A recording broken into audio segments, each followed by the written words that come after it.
Salut à tous les amis, c'est ShainTravisB et aujourd'hui on se retrouve pour une nouvelle vidéo. Donc ça sera un nouveau tuto sur Visual Basic qui va vous apprendre à lancer votre programme, donc votre logiciel, que ce soit n'importe quel logiciel que vous avez créé, vous pouvez le lancer au démarrage de Windows. Donc il y en a beaucoup qui m'ont demandé ça, ils m'ont dit ouais voilà j'ai créé un petit logiciel mais j'ai envie de créer une petite case, une petite checkbox pour une fois que l'utilisateur l'a coché, le logiciel se lancera au démarrage comme dans à peu près tous les logiciels. Je sais pas qu'est-ce que je peux vous donner comme exemple. Je sais que Dropbox il fait ça. Bon bref on s'en fout. En tout cas voilà, je vous apprends à faire ça aujourd'hui. Donc une case à cocher, donc une checkbox qui lorsqu'elle sera activée permettra à Windows de lancer le logiciel que l'on a activé au démarrage. Donc on va commencer. Non, on lance Visual Basic, on crée un nouveau projet. On s'en fout du nom. Hop, non, je vais juste mettre la boîte à outils. Voilà. Donc admettons que vous avez créé votre petit logiciel comme ça, il est tout fini, il est tout beau. Vous allez rajouter une checkbox dans les options, donc soit dans votre page principale, soit dans votre page d'options, vous faites ce que vous voulez. Checkbox, voilà.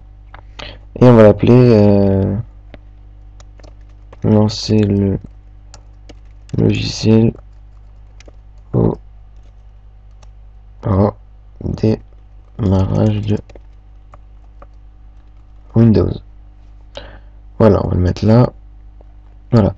Donc maintenant, dès que l'utilisateur va cocher cette case, le logiciel va se lancer au démarrage et dès qu'il la décoche, le logiciel va tout simplement redevenir normal. Donc quand Windows démarrera, il ne se lancera pas. Donc avant de se lancer dans le tuto, on va apprendre quelques trucs parce que si je vous explique comme ça directement, vous n'allez pas très bien comprendre. Donc déjà, en soi, donc la méthode que je vais vous apprendre, il y a plusieurs méthodes, il y en a deux. Enfin, il y a plusieurs méthodes, je vais vous en prendre deux, mais la méthode est très simple. Mais moi, je préfère que vous compreniez bien comment ça marche, comme ça, vous êtes sûr de pouvoir reproduire tout seul une fois que vous avez votre logiciel. Donc, on va juste créer un bouton de test. On va faire quelques tests. Donc déjà, qu'est-ce qu'il faut faire? Les deux méthodes. La première méthode, c'est en fait dans Windows, il y a un fichier qui s'appelle démarrage. Et dans ce fichier, tous les programmes qu'on mettra dedans, donc tous les fichiers exe, tous les fichiers bash, tous les raccourcis, tout ce qu'on mettra dedans, s'exécutera au démarrage de Windows. Donc ce fichier c'est très simple. Pour aller chercher, vous allez dans ordinateur. Donc avant tout, vous allez dans organiser ici. Si la barre ne s'affiche pas, vous appuyez sur la touche Alt. Et dans organiser, options des dossiers et de recherche. Vous allez ensuite dans affichage et vous cochez la petite case là, afficher les fichiers, dossiers et lecteurs cachés. Donc ça va vous permettre d'afficher les fichiers cachés qu'il y a dans Windows. Il y en a pas mal, c'est ceux qui servent à rien, enfin ceux qui servent à rien pour ceux qui utilisent Windows que pour travail, mais ceux qui veulent manipuler Windows, ça sert beaucoup. Voilà, donc un fichier caché, c'est comme ça, avec l'icône du dossier un peu transparente, et un fichier normal, c'est celui-là. Donc le dossier de démarrage, il est tout simplement donc dans programme data, non pas du tout, je me trompe, dans utilisateur, le nom de votre utilisateur, ensuite app data, roaming, ensuite Microsoft Windows ici, ensuite dans menu démarrer, programme et démarrage. Voilà, donc tout ce qu'il y a ici va se démarrer. Donc bien sûr, pourquoi il n'y a que deux logiciels? Bien non, je n'ai pas que deux logiciels qui se démarrent au lancement. J'en ai plusieurs, mais bon, vu qu'il y a plusieurs méthodes et qu'il y a plusieurs fiches de dossiers de démarrage, donc c'est pour ça que ça change. Ça dépend des logiciels, il y en a qui veulent mettre ici, il y en a qui utilisent la deuxième méthode. Donc, tout ce qu'on mettra ici, donc par exemple, si je prends, je sais pas moi, n'importe quoi, si je prends Steam et que je le mets là, quand je vais démarrer Windows, ce fichier va s'exécuter, donc Steam va se lancer. Moi, je vais pas faire ça. Donc déjà, pour tester, je vous conseille d'avoir un logiciel pour tester quel logiciel est ouvert en démarrage. Donc vous pouvez avoir soit CCleaner qui permet de faire un nettoyage Windows. Donc c'est très simple, vous le lancez. Vous allez dans registre, non pas registre, excusez-moi. Voilà, outils et démarrage. Donc là vous avez tous les dossiers tous les fichiers qui se démarrent au démarrage de Windows. Et alors moi j'utilise le logiciel TuneUp Utilities qui est un logiciel très complet pour optimiser votre PC, pour pour gérer les programmes qui se lancent, pour désactiver les programmes qui servent à rien, pour enlever les animations pour qu'ils soient plus puissants et tout. Donc bon voilà, si vous voulez un petit tuto demandez. Donc voilà. Je vais juste aller dans la page de tous les logiciels qui se lancent au démarrage. Donc ça je vais le lancer, c'était pour un test. Voilà, donc là c'est tous les fichiers qui se lancent au démarrage de Windows. Donc pour faire un test, si je mets Steam, hop, et que je mets ça, donc j'actualise. Voilà, donc Steam est ajouté au démarrage. Ici, nouveau programme à démarrage automatique, ici. Moi je vais le supprimer, parce que j'ai pas envie qu'il se démarre au démarrage, et donc voilà, il est plus là. Voilà, ça va juste nous permettre de voir, enfin ça va juste nous permettre de voir, oui, si la méthode a bien fonctionné. Donc comme je vous ai dit, la première méthode en fait ça va être de copier notre logiciel. Donc en fait, imaginons que celui-là c'est le logiciel, on va le lancer. Le logiciel va récupérer le chemin d'accès, donc en faisant Shift, clic droit, copier en tant que chemin d'accès, donc voilà le chemin d'accès ici. Il va récupérer ce chemin d'accès là, bon bien sûr pas en faisant clic droit, ça sera tout seul avec du code. Il va récupérer le chemin d'accès et copier ce fichier dans le dossier démarrage. Comme ça, le logiciel va se démarrer. Donc ça c'est la première méthode. Mais bon, il y a quelques inconvénients avec cette méthode, c'est que des fois, pas tout le temps, l'accès à ce fichier là, donc le fichier démarrage, est refusé. Ça veut dire que s'ils ont activé le contrôle parental, plus un bon antivirus, plus je sais plus trop comment ça s'appelle, c'est le UI quelque chose, enfin bref, plus quelques petites sécurités sur Windows, l'accès au fichier est refusé. Et en plus, si l'utilisateur n'est pas administrateur, encore pire. Donc voilà, donc vous pourrez peut-être avoir des erreurs. Donc la première méthode n'est pas très conseillée, c'est surtout la moins utilisée. Donc on va apprendre à faire cette méthode en premier. Donc on va tout de suite lancer. Donc déjà, bien sûr, comme vous l'aurez marqué, dans le dossier démarrage là, bon, nous on va récupérer ce chemin, donc on va copier le logiciel dans ce fichier là, dans ce dossier. Mais vous pouvez bien voir que là il y a le nom d'utilisateur qui change en fonction des ordinateurs. Si je crée mon logiciel et que je dis d'aller dans ce chemin, ça va pas marcher puisque personne, enfin pas tout le monde n'a même personne, je dirais à part ceux qui veulent mettre un nom d'utilisateur chat. Il faudra adapter ce chemin de fichier en fonction du nom d'utilisateur de la personne. Donc nous, à la place de faire ça plus le nom d'utilisateur qu'on va récupérer plus ça, on va tout simplement récupérer directement le fichier de démarrage.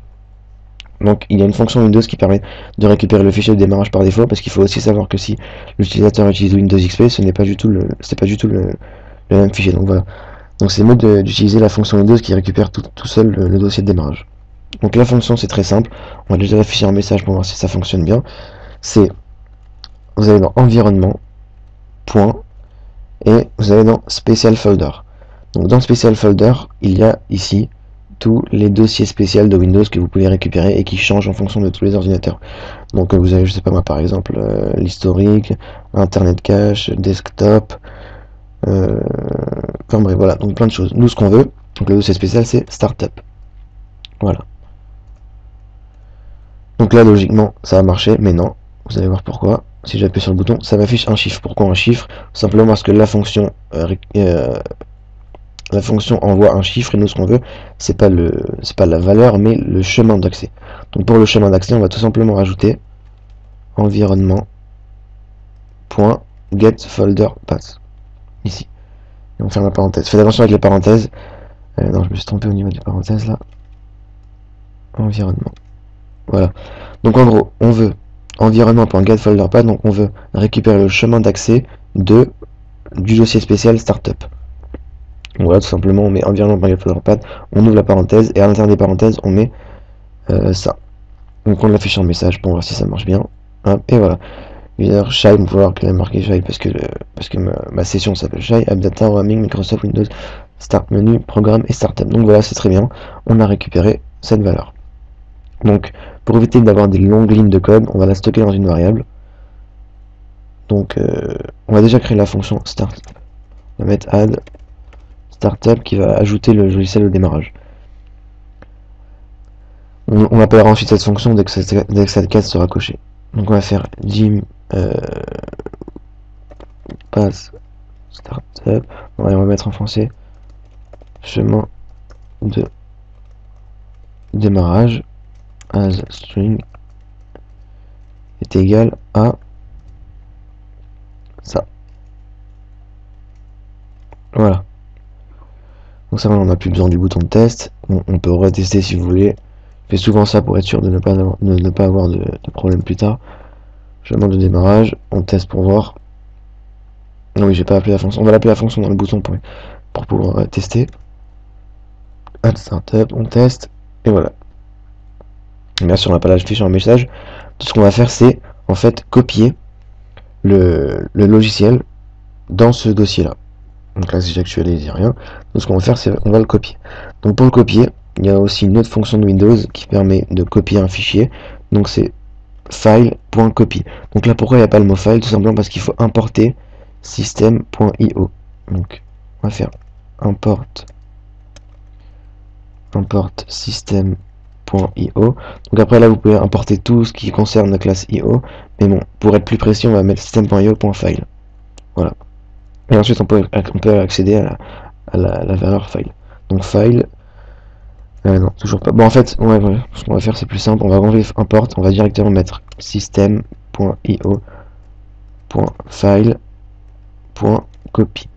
On ouvre la parenthèse, et là, il y a deux valeurs à mettre. La première, c'est la valeur du chemin, du dossier, du fichier, pardon, qu'on veut copier. Et la deuxième, c'est où est-ce qu'on veut le copier. Donc, par exemple, si je veux copier ce logiciel ici, donc je vais récupérer, la première valeur, ça sera le chemin de ce logiciel, avec gceuro.exe, et la deuxième, ça sera ce dossier-là avec le chemin. Donc, vous allez comprendre tout là. Donc juste comme ça, il y a beaucoup de méthodes pour copier un fichier. Il y a aussi la fonction file copy, il y a aussi la fonction copy, je crois. Non, il y en a plusieurs. Mais bon, je vous conseille d'utiliser celle-là. Donc system.io.file copy, et là on ouvre, on met deux valeurs. Donc la première valeur, comme je l'ai dit, c'est le chemin du fichier. Donc bien sûr, le chemin du fichier, il change tout le temps, hein, parce que le chemin du fichier va changer en fonction. Donc par exemple, si je le mets sur le bureau, c'est celui-là, donc gceuro. Par contre, si l'utilisateur déplace votre fichier, enfin déplace votre logiciel dans un dossier, hop, on s'en fout, le chemin du logiciel va bien sûr changer. Vous pouvez voir que c'est plus nouveau, enfin c'est plus la même valeur, ils vont rajouter de nouveaux dossiers. Donc en fait, nous ce qu'on veut, c'est récupérer le chemin de ce fichier, du fichier qui a été lancé.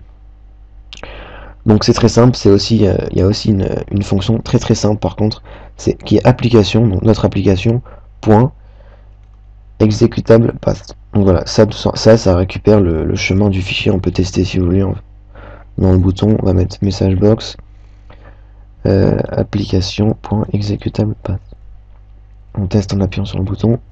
Et voilà, là ça récupère le chemin du fichier. Donc là bien sûr, c'est un fichier, le projet Visual Basic, c'est un projet temporaire, donc il se lance dans le dossier temporaire de Windows.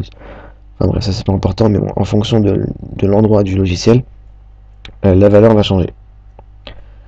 Donc maintenant, la deuxième valeur, c'est le chemin où on veut, enfin, le chemin du fichier qu'on veut copier. Donc ici. Donc ça sera ici, donc bien sûr on va pas copier ça parce qu'on l'a déjà fait tout à l'heure dans la variable chemin de démarrage. On va mettre chemin de démarrage, ok, donc là normalement ça marchera, enfin non, là vous vous dites ça marche, mais non pas du tout, pourquoi? Parce que chemin de démarrage récupère que le chemin du dossier. Nous ce qu'il faut, c'est le chemin du dossier plus un nom, donc par exemple test.exe. Donc voilà, ça c'est ce qu'il faut mettre dans la deuxième valeur. Donc bien sûr on va mettre test.exe, ce qu'on va mettre c'est on va mettre, je sais pas, on va mettre directement ça. Et vous pouvez mettre ce que vous voulez, soit vous mettez test.exe, soit vous mettez le nom du logiciel qui est le nom du logiciel qui a été lancé. Donc si le nom du logiciel qui a été lancé c'est gceuro, alors vous mettez gceuro ici. Mais bon, le truc qu'il faut c'est que si l'utilisateur change la valeur ici, ça va aussi changer la valeur ici, et après ça pourra faire n'importe quoi dans son dossier de démarrage. Donc moi je vous conseille de mettre une valeur fixe qui ne change jamais. Donc nous là on va mettre tuto démarrage. Voilà, au moins cette valeur ne change jamais, même si l'utilisateur change le nom du logiciel, le nom du fichier, la valeur restera tout le temps tuto démarrage. Donc on va tester. Hop. Donc si j'appuie sur le bouton, on peut voir que dans le dossier démarrage il n'y a rien. Par contre, si j'appuie sur le bouton, hop, voilà, tuto démarrage.exe est ici, et donc là il se démarre sur Windows. Il se démarre dans Windows. Donc maintenant, on va l'intégrer à la checkbox. Donc on va double-cliquer ici, donc check changed. Donc check changed. Donc dès que la checkbox 1 va changer de statut, donc va changer de statut de coche, on va dire, dès qu'elle sera cochée, on va activer le programme au démarrage, et dès qu'elle sera décochée, on va désactiver le programme au démarrage. Donc on va mettre if checkbox 1.checked, donc si la valeur de la coche, on va dire, de la checkbox est égale à true, donc si elle est cochée, alors on va ajouter le programme au démarrage. Donc add startup, on va appeler la fonction add startup ici, qui est ici. Sinon, donc else, on va créer une nouvelle fonction qui va tout simplement supprimer le fichier. Donc sub, on va mettre remove startup. Et on va faire la même chose ici, sauf qu'on va mettre on va changer ça, on va mettre system.io.file.delete pour supprimer un dossier. Hop. Et donc là on va mettre le chemin du dossier, donc c'est très simple, c'est application.executable path. Non, qu'est-ce que je raconte, c'est chemin de démarrage, et ici, voilà. Excusez-moi. Ça on n'en a plus besoin. Donc sinon, remove startup. Voilà. Donc je récapitule. Quand on va activer, quand on va cocher cette case, donc cet événement va s'exécuter. Le code va vérifier si la case est cochée. Donc si elle est cochée, donc si elle est à la true, alors il va add startup, il va ajouter le fichier au démarrage, donc il va copier dans le dossier de démarrage. Sinon, il va remove startup, il va appeler cette fonction qui va supprimer le fichier de démarrage ici, qui est supprimé ici. Donc le logiciel ne va plus se lancer au démarrage. Donc déjà on va juste vérifier que le fichier a été se démarre sur Windows. Donc voilà, Windows Application 1. Donc pourquoi il y a marqué Windows Application 1? Tout simplement parce que dans le projet de votre logiciel, vous devez simplement modifier le nom de l'assembly ici. Et aussi je vous conseille de modifier information de l'assembly, le titre, surtout ça. Donc vous modifiez ça avec le nom de votre logiciel et ça aussi, et après vous n'aurez pas de problème dans ces cleaners, dans TuneUp Utilities, dans tous les logiciels qui permettent de voir quel fichier se lance au démarrage, il y aura marqué le nom de votre logiciel et non Windows Application 1. Donc là on peut bien voir qu'il est au démarrage, et donc maintenant, on va retester, on va le supprimer. Pour faire le test, supprimer, hop, donc je lance le logiciel, donc là la case n'est pas cochée. Donc super, le logiciel ne se lance pas au démarrage. Maintenant si je la coche, hop, le logiciel va se lancer au démarrage. Maintenant si je la décoche, donc on peut bien sûr tester là avant. J'actualise, voilà, le logiciel se lance au démarrage. Maintenant si je le décoche, hop, le logiciel s'enlève et donc il n'est plus lancé au démarrage de Windows. Donc voilà, c'est fini pour cette première partie du tutoriel. Alors pourquoi je dis première partie, j'avais prévu de faire tout dans la même partie, mais moi je me rends compte que ça fait déjà pas mal de temps que je suis en train de tourner. Donc ce qu'on va faire dans cette première vidéo, je vous ai appris la première méthode qui n'est pas très bien utilisée. En tout cas je vous conseille pas d'utiliser celle-là, mais bon, je vous l'ai quand même appris pour être sûr que vous sachiez tous faire quelque chose, enfin utiliser les deux méthodes, on sait jamais ce qui peut se passer. Donc voilà pour la première méthode, et on se retrouve dans la deuxième partie de cette vidéo pour la deuxième méthode qui va en fait être d'ajouter une clé dans le regedit, donc dans le registre de Windows. Donc le registre c'est quoi? C'est comme des dossiers en fait, mais dans chaque dossier il y a des valeurs, et chaque valeur correspond à une option de Windows. Et il y a une option, il y a un dossier en fait qui s'appelle le dossier run, qu'on verra plus tard, qui va répertorier tous les logiciels qui se lancent au démarrage de Windows. On verra ça dans la deuxième partie de la vidéo. Donc voilà, c'était très isolé, merci beaucoup d'avoir suivi ce tutoriel. Si vous avez des questions, n'hésitez pas à les poser dans les commentaires de la vidéo, j'y répondrai, enfin j'essaierai d'y répondre.